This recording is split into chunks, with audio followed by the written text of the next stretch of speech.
Selon la définition LIVREX, l'urbanisme consiste à l'organisation et l'aménagement des espaces urbains. Il s'agit de chercher un parfait équilibre entre le bien-être des habitants, la dynamique économique, l'amélioration des rapports sociaux sans omettre la préservation de l'environnement. Et c'est à cet instant que le plan local de l'urbanisme joue un rôle prépondérant.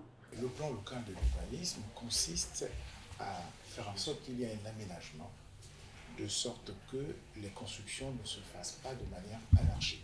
Le plan d'aménagement, il est évolutif, il est dynamique, il n'est pas statique.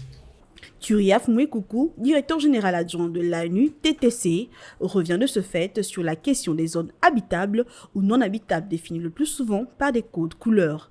Le Gabonais doit retenir qu'il ne faut pas s'installer n'importe où.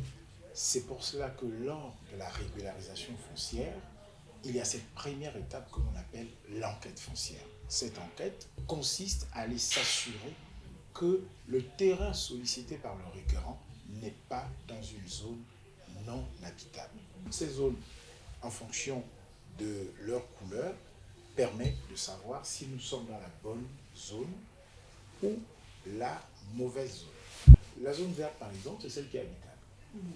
La zone rouge, c'est celle qui ne vous permet pas d'y habiter, donc votre dossier sera totalement rejeté. Et vous avez des zones oranges, c'est-à-dire qu'il faut d'abord vérifier si, oui, on peut avoir l'autorisation de telle ou telle administration avant de vous octroyer le terrain. Le Gabon est l'un des pays les plus urbanisés en Afrique, avec plus de 80% de sa population résidant en zone urbaine, selon la Banque mondiale, malgré son importante couverture forestière disponible.